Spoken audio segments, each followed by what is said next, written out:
American ബന്ദിയെ മോചിപ്പിക്കാൻ ഹമാസുമായി കരാറുണ്ടാക്കിയ വിവരം ഇപ്പോൾ പുറത്തു വന്നു. 1.5 വർഷമായി ഹമാസിൻ്റെ കൈവശത്തിലുള്ള അമേരിക്കൻ ബന്ദിയായിരിക്കുന്ന ഈഡൻ അലക്സാണ്ടറെ മോചിപ്പിക്കാൻ വേണ്ടിയിട്ടാണ് കരാർ വ്യവസ്ഥ ഉണ്ടാക്കിയത്. എന്നാൽ ഏത് തരത്തിലുള്ള കരാർ വ്യവസ്ഥയാണ് ഉണ്ടാക്കിയത് എന്നുള്ളതിനെക്കുറിച്ചുള്ള ഒരു വിവരണങ്ങൾ 2 രാജ്യത്തിൻ്റെ പ്രതിനിധികളും ഇപ്പോഴും പുറത്തുവിട്ടിട്ടില്ല. ഇരട്ട പൗരത്വമുള്ള 4ഓളം അമേരിക്കൻ ബന്ദികൾ കൊല്ലപ്പെടുകയും അവരുടെ മൃതദേഹം ഹമാസിൻ്റെ കൈവശത്തിൽ നിന്ന് മോചിപ്പിക്കുന്നതുമായി ബന്ധപ്പെട്ട കാര്യവും ചർച്ചയിൽ വന്നിട്ടുണ്ട് എന്നുള്ളതും അതിനും ഒരു വ്യവസ്ഥ രൂപങ്ങൾ ഉണ്ടായിട്ടുണ്ട് എന്നുമാണ് അറിയാൻ വേണ്ടി സാധിക്കുന്നത്.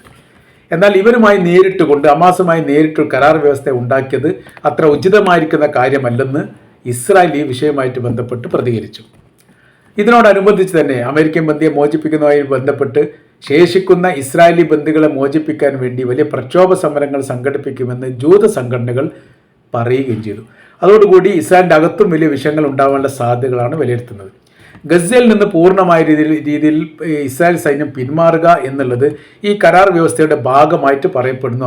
അതേപോലെ തന്നെ റഫ അതിർത്തിയിൽ നിന്ന് ഇസ്രായേൽ സൈന്യം മാറുകയും ഈ മേഖല ഈജിപ്തിൻ്റെ സൈനികർക്ക് വിട്ടുകൊടുക്കണം എന്നുള്ളൊരു അഭിപ്രായം ഉയർന്നു വന്നിട്ടുണ്ട്. ഇതൊക്കെ എത്രത്തോളം സ്വീകാര്യമാണ് എന്നുള്ളതും ഇതിനെക്കുറിച്ച് ഏത് തരത്തിലാണ് അമേരിക്ക പ്രതികരിക്കുക എന്നുള്ളതുമാണ് യഥാർത്ഥത്തിൽ ലോകം ഇപ്പോൾ ഉറ്റുനോക്കുന്നത്.